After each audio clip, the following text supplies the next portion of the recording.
Hello, and welcome to the panel, Banking the Underbanked, Bridging the Digital Divide, part of the FT Global Summit, Disrupt Tech Stream.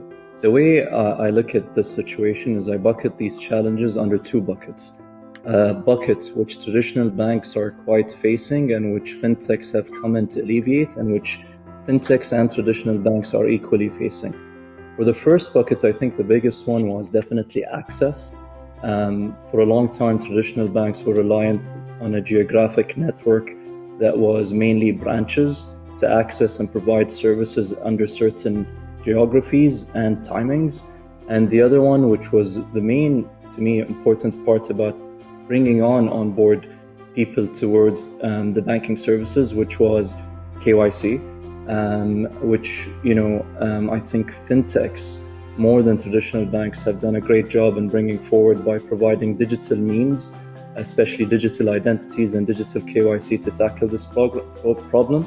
And secondly, I think fintechs over the last few years have really embraced this mobile and internet, I call it transformation and explosion, in order to provide their services through their means.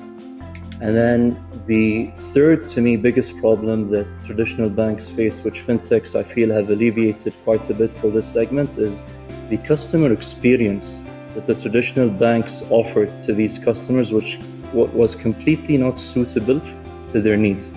And when I say customer experience, it's under a few pillars, which are products and the variety of products that traditional banks were offering this segment, pricing, and also an engagement platform with these segment, which I think was too sophisticated for an ordinary individual to understand.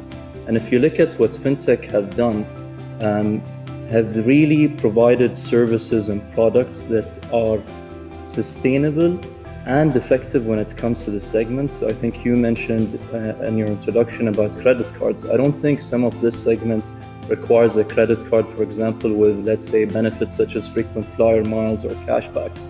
What these guys are looking for are, for example, payday loans or salary in advance. And I think fintechs have offered such services. Mohammed, I was just going to bring you in. I would assume that in Bahrain, the digital literacy is pretty high. Can you talk a little bit about the situation in the country? And then also maybe talk a little bit about some of the either products or services that fintechs that have launched in order to help address financial inclusion and the digital divide. Sure. So just to give you a bit of perspective here on sort of the digital, let's call it, proliferation in the country. Almost statistically, it's around 99% of people own a smartphone here in the country, and around, on average, 1.2. So even people have two kind of devices. It's going to be a mobile or a tablet. And what has happened really recently, in COVID, a seamless transition of a lot of services, whether it be government services, public services, private services, towards digital means.